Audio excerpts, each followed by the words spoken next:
लड़कियां घर से बाहर निकलती है तो वो चरित्रहीन होती है।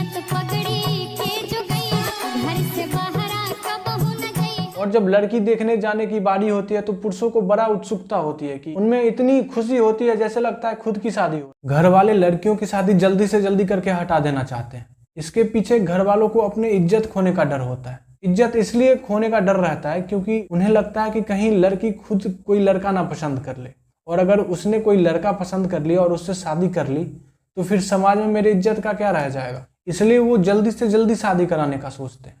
और जब वो अपने लड़की की शादी अपने पसंद अनुसार करा लेते हैं तो वो एक लंबी सांस लेते हैं और कहते हैं एक मुसीबत टली, मैंने अब अपना जिम्मेवारी पूरा किया, मैंने अपना एक बोझ था उसको हल्का कर लिया। समाज में मेरी इज्जत बनी रहे इसलिए वो खुद से लड़का ढूंढकर शादी कराते हैं। इस बात से उन्हें कोई मतलब नहीं कि लड़की मेरी खुश रहेगी या नहीं, उन्होंने बस अपना बोझ हल्का कर लिया, अपना इज्जत बचा लिया। भले ससुराल में अब लड़की की रोज इज्जत उतरती हो पर अपना तो इज्जत बचा लिया। इस बात का बड़ा सुकून होता है माँ बाप को। अगर बेटी के साथ अत्याचार होता है ससुराल में और अपने अत्याचार के बारे में घर वालों को बताती है तो घर वाले बस यही कहते हैं कि मैंने तो अपना काम पूरा कर लिया, अब वो तुम्हारा घर है, अब तुम समझो। घर वाले केवल अपनी इज्जत बचाने के लिए बेटी को लाल कफन में विदा कर देते हैं। अब वो खुद को समझते हैं कि मैं समाज से कंधा मिलाकर चल सकता हूँ, सर उठाकर चल सकता हूँ, भले वो अपने बेटी के सामने सर ना उठा सके। ऐसे दो कौड़ी के सम्मान का क्या फायदा जो अपनी बेटी की बलि देने से मिलता हो। लड़की यदि अपने पसंद से शादी कर लेती तो आप इस दो कौड़ी के लोगों के सामने अपनी इज्जत को नहीं बरकरार रख पाते। किसी लड़की को यदि अगर कोई लड़का पसंद आ जाता है तो वो पहले तो अपने घर पे बताती नहीं है डर के मारे, और यदि अगर हिम्मत करके बता भी दे तो घर वाले उसके साथ क्या कुछ नहीं करते, उसके चरित्र पर उंगली उठाने लग जाते हैं।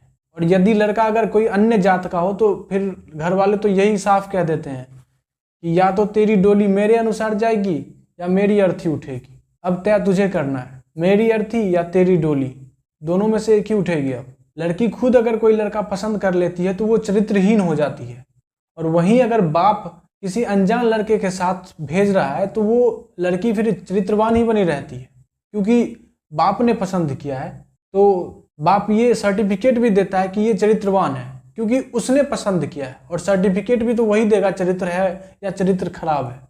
और यदि लड़की घर वालों के विरुद्ध जाकर खुद के पसंद के लड़के से शादी कर लेती है तो फिर घर वाले उसे जान से मारने की धमकी तक देने लग जाते हैं, और कहीं कहीं तो बाप ऐसा कर भी देता है, लड़की को ही मार देता है या लड़के को मार देता है। अपने इज्जत की भरपाई के लिए अब वो लड़के या लड़की में से किसी एक की जान लेंगे या दोनों की ही जान लेंगे, तब जाकर उन्हें अपने खोए हुए इज्जत का बदला पूरा होगा। या फिर वो ये करेंगे कि लड़की से हमेशा के लिए नाता ही तोड़ लेंगे कि अब हमारा तुमसे कोई नाता नहीं।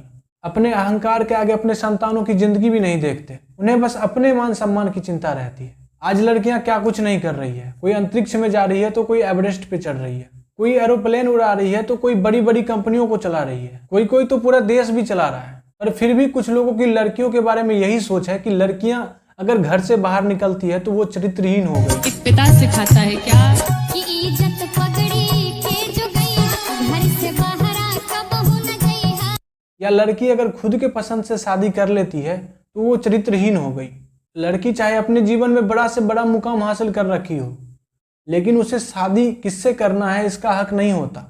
इस चीज का हक उनके घर वालों को होता है कि मैं डिसाइड करूंगा कि तुझे शादी किससे करनी है। इस चीज के बारे में लड़कियों को घर वालों की तरफ से खास करके समझाया जाता है कि तुम इस चीज के बारे में अपना दिमाग मत लगाना, इस चीज के बारे में हम देख लेंगे। भले लड़की से अन्य चीजों में बाप सलाह लेता हो, लेकिन शादी किससे करनी है इस चीज के बारे में सलाह वो खुद देगा। और जवाब में उनके पास ये होता है कि मैंने दुनिया देखी है, मैंने ऐसा ही बाल नहीं पकाए हैं। भले हर चीज में वो ठगे जाते हों, लेकिन उन्हें खुद पे भरोसा होता है कि मैं सही डिसाइड करूंगा अपने बेटी के जिंदगी के बारे में। कुछ लोग और रिश्तेदार तो बस शादियों के विशेषज्ञ होते हैं, वो लड़का और लड़की के पीछे पड़े रहते हैं कि बेटा शादी कर ले, बेटा शादी कर ले, मैंने एक लड़की देखी है, मैंने एक लड़का देखा है। और जब लड़की देखने जाने की बारी होती है तो पुरुषों को बड़ा उत्सुकता होती है कि लड़की देखने जाना है। उनमें इतनी खुशी होती है जैसे लगता है खुद की शादी हो रही हो। इतना उम्र हो गया लेकिन अभी भी उनकी इसी सब में रुचि है, वो इन सब चीजों से अभी तक ऊपर नहीं उठ पाए। उन्होंने अपनी जिंदगी तो इसी सब में बर्बाद कर ही ली, अब उनके सामने जो भी आ जाए उनकी भी इसी सब में लगाकर बर्बाद करना चाहते। मेरे समझ के अनुसार माँ बाप को अपने बेटे या बेटी की शिक्षा इस तरह से करनी चाहिए कि वो अपने जीवन का निर्धारण खुद कर सके, वो खुद इतने समझदार हों कि वो खुद चुन सके कि मेरे लिए सर्वश्रेष्ठ जीवन साथी कौन होगा। क्योंकि शादी एक बहुत बड़ी चीज है, ये हर आदमी का खुद का जिम्मेवारी होना चाहिए कि वो किसके साथ रहना चाहता है या किसके साथ रहना चाहिए, वो खुद चुनाव करे। हाँ, अगर वो इस चीज़ में समर्थ नहीं है तो वो अपने माता पिता की मदद ले सकता है।